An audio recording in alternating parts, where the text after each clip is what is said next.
사랑 많으신 아버지 하나님, 감사와 영광을 주님께 올려드립니다.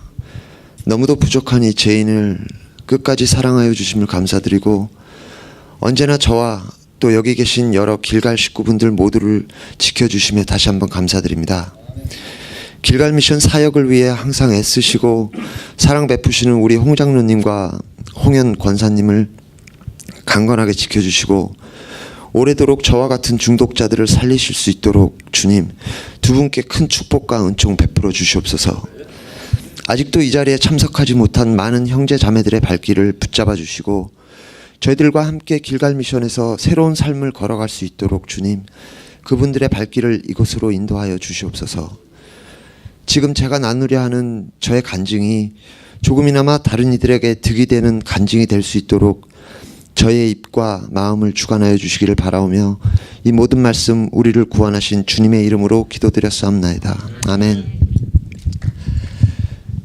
안녕하세요. 길갈 식구 여러분, 저는 알코올 중독자 톤이라고 합니다. 우선 저 같은 죄인을 이 자리에 설 수 있게 해주신 주님과 홍 장로님 네 분, 그리고 길갈 식구 여러분들께 감사의 인사를 드립니다. 엊그저께 1년 간증을 여러분들 앞에서 했던 것 같은데 벌써 또 1년이라는 시간이 더 흘러 저에게는 기적과도 같은 2년 간증을 여러분들과 나눌 수 있게 되어서 정말 행복하고 감사합니다. 저는 1984년도에 미국으로 부모님과 남동생 이렇게 네 식구가 이민을 왔습니다. 한국에서 국민학교를 졸업하고 중학교에 들어가자마자 미국으로 이민 온 저는 미국 생활에 전혀 적응하지 못하고 이민 생활 시작부터 문제를 일으키기 시작했고, 급기야 지금 이렇게 알코올 중독자까지 되어버리고 말았습니다. 너무도 많은 부모님과 동생의 사랑과 노력에도 불구하고 저는 삐뚤어진 생활을 거의 멈출 수 없었습니다. 이민 초기에는 부모님 두 분이 모두 일을 나가셨고, 또 세컨잡까지 나가시다 보니 저와 제 동생은 항상 집에서 둘이서만 시간을 보내야 했습니다. 그러다 하루는 같은 아파트에 살던 또래 친구의 집에 놀러 갔다가 그 친구의 아버지께서 드시던 양주를 보게 되었고, 저와 제 친구는 그 술을 한 모금씩 마셔보았습니다. 제 친구는 기침을 하며 별로 좋아하지 않았지만 저는 몇 모금을 더 마시며 느껴졌던 기분이 너무도 좋아 그 친구 집에 자주 놀러 갔던 기억이 납니다. 그때 제가 14살 정도였으니까 벌써 30년 이상이 흘렀음에도 불구하고 그때 느꼈던 기분이 아직도 기억이 납니다. 그렇게 저의 방황과 삐뚤어진 행동들은 꼬리에 꼬리를 물고 점점 더 심해져 갔습니다. 운전 면허증도 없던 나이에 밤에 몰래 부모님이 주무시는 틈을 타 아버지의 차를 몰고 친구들과 술집에 가서 가짜 아이디로 술을 먹는 것은 기본이고, 학교에서의 싸움, 땡땡이, 흡연 등등 헤아릴 수 없이 많은 죄를 지으며 저의 어린 시절을 낭비했습니다. 경찰서와 교무실은 거의 제 안방인 듯 자주 출근을 했고, 그때마다 부모님께서 오셔서 통사정을 해 문제를 무마시키곤 했습니다. 아버지께 혼도 엄청나게 많이 났고 맞기도 무진장 맞았는데도 저의 문제점들은 고쳐질 기미를 보지 않았습니다. 그렇게 몇 년이라는 세월이 무의미하게 흐르고 제가 19살이 되던 해에 엄청난 일을 겪어야만 했습니다. 베트남계 친구와 파티에서 술을 엄청 먹고 돌아오던 중 프리웨이에서 제 차를 칠 뻔한 어떤 운전자와 술 기운에 화가 나 서로 차로 싸우며 90마일 이상의 속도로 10여 분간 실갱이를 계속하다가 옆에 앉아있던 베트남 친구가 갑자기 총을 꺼내 네다섯 발 가량을 상대방 차를 향해 쏘기 시작했고, 상대방의 차량은 갓길 벽에 부딪히며 사고를 냈어요. 저는 너무 놀란 나머지 그대로 주행랑을 쳤습니다. 그 상황에서는 너무 놀래고 겁이 나서 도망칠 수밖에 없었습니다. 그때도 제가 술을 먹고 운전을 했다는 것 때문에 그 순간을 피해야만 했었습니다. 하지만 다음날 집으로 찾아온 경찰들에게 저는 구속이 되었고, 그때부터 4년여간의 긴 법정 싸움이 시작되었습니다. 누군가 그 사건 현장에서 제 자동차 번호판을 보고 경찰에 신고를 했던 것입니다.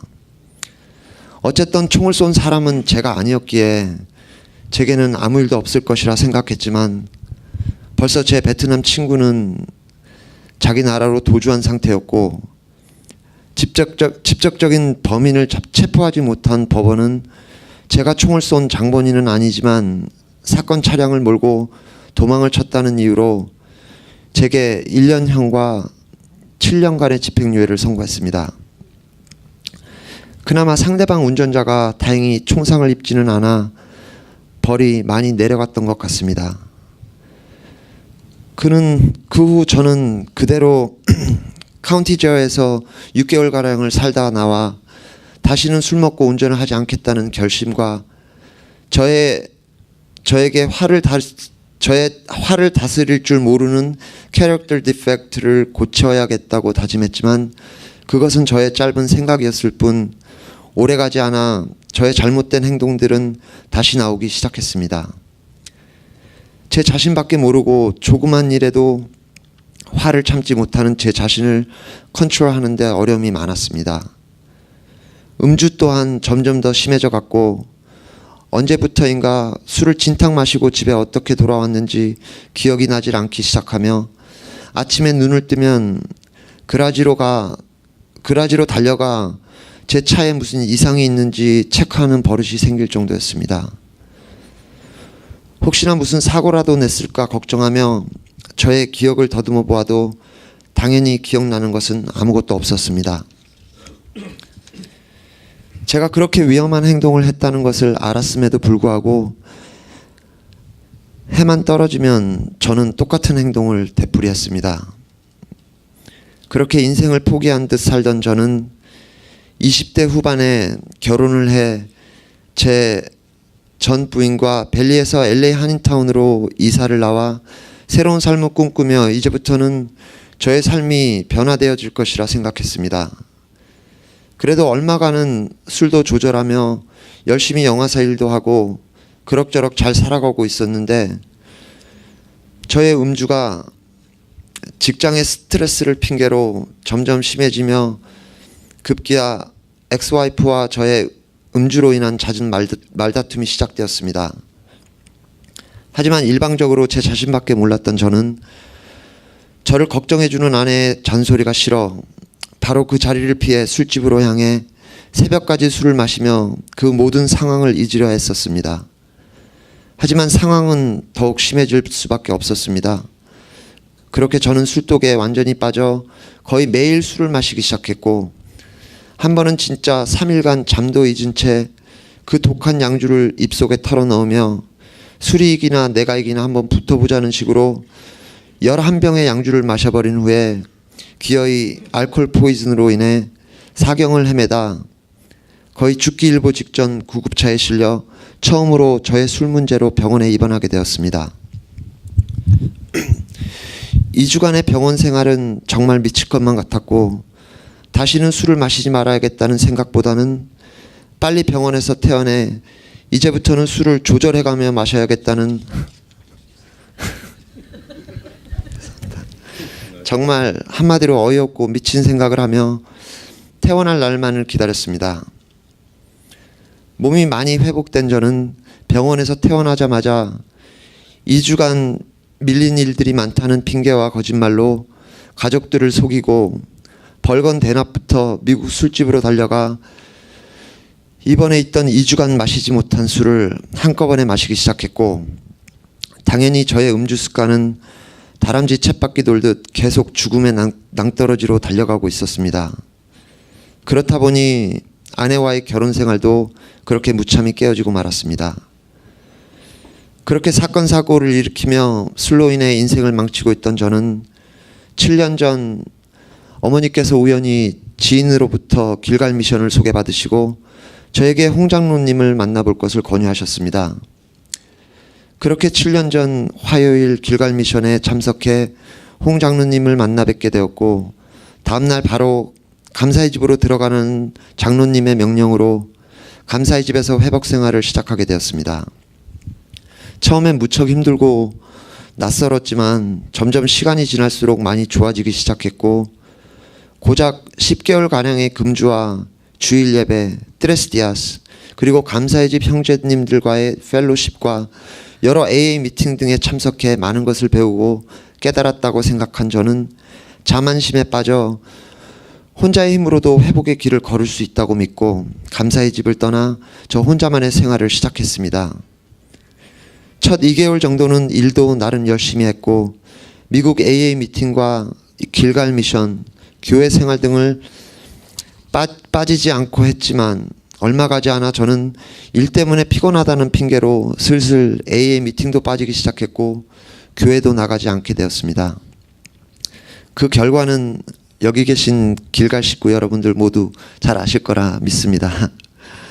그러던 저는 혼자만의 회복 생활이라는 것이 결코 쉬운 일이 아니라는 것을 뼈저리게 느껴야만 했습니다.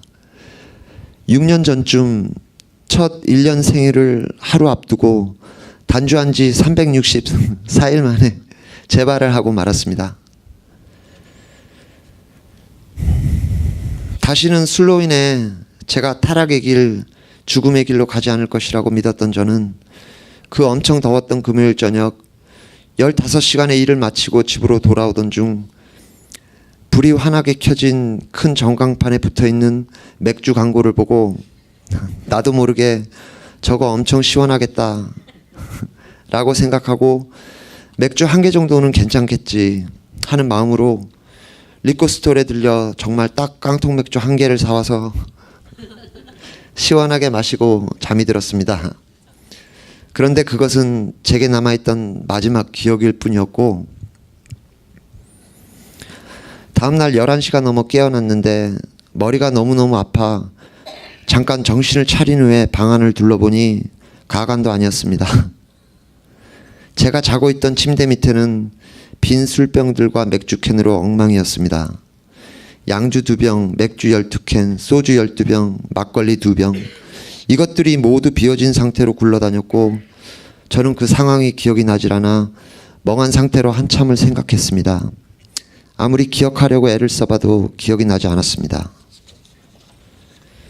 그렇게 허무하게 저의 1년여의 회복 생활은 끝이 났고, 정신이 똑바로 박힌 놈 같았으면 빨리 뉘우치고 다시 회복 생활을 시작했어야 하는데 저는 다시 예전의 모습으로 돌아가고 말았습니다. 그렇게 낭떠러지로 뛰어가 떨어지는 데는 그리 오랜 시간이 걸리지 않았습니다. 2달도 채 되지 않아 저는 술로 인해 다시 병원 신세를 지게 되었습니다. 몇 주째 밥도 못 먹고 술로만 살던 저는 피를 토하며 환상과 환청, 구토, 탈진 등의 증세로 병원에 일주일을 넘게 입원해야만 했습니다. 아까 장로님이 말씀하신 게 그겁니다. 그렇게 힘들고 아픈 시간을 보냈음에도 불구하고 저는 퇴원 후 얼마 지나지 않아 다시 술을 입에 대기 시작했고, 그 후론 계속 회복과 중독 사이를 오가며 제 삶을 죽여가고 있었습니다. 주님과 홍 장로님께서 주신 수많은 회복의 기회를 저는 계속 무시하고 저의 뜻대로 또 저의 욕심대로 새로운 삶의 기회를 놓치며 살아왔습니다. 그러던 중 2년 전 저는 평생 해보지 못했던 3주간의 길거리 생활을 하다가 진짜 죽을 것만 같아 다시 길갈 미션을 찾아왔고, 고마우신 주님과 홍 장로님 네 분의 허락으로 진짜 마지막으로 다시 감사의 집에 들어와 회복의 길을 걸을 수 있었습니다. 여러 번 기회를 주셨던 주님과 홍 장로님 네 분, 그리고 길가 식구 여러분들께 죄스러움과 창피함을 금할 수 없습니다. 죽을 수밖에 없었던 저를 사랑 많으신 주님과 홍 장로님 네 분, 그리고 길가 식구 여러분들이 다시 따뜻하게 안아주셨기에 제가 이 순간 이 자리에 서 있을 수 있음을 고백드립니다. 감사합니다. 길가 식구 여러분, 감사합니다. 저는 이제 겨우 2년밖에 되지 않는 저의 회복과 간증을 통해 더욱더 성숙하고 또 낮아지고 근신하며 깊은 회개를 통해 더욱더 열심히 회복 생활에 임하겠습니다. 끝으로 우리 홍 장로님께서 저희들에게 항상 말씀해 주시는 술이나 마약, 도박과 여러 가지 중독들은 끊는 것만으로 모든 게 해결되는 것이 아니고 그것은 시작일 뿐 그 후로 더 많은 노력과 인내, 내면의 변화, 또 내적인 성장함에 우리들의 회복이 이어져 나간다고 하신 말씀을 잊지 않고 마음 깊이 새기고 또 새길 것을 약속드리겠습니다. 지금까지 저의 간증을 허락하신 주님과 길가 식구 여러분께 감사드리고 여러분 모두를 주님의 이름으로 사랑합니다. 감사합니다.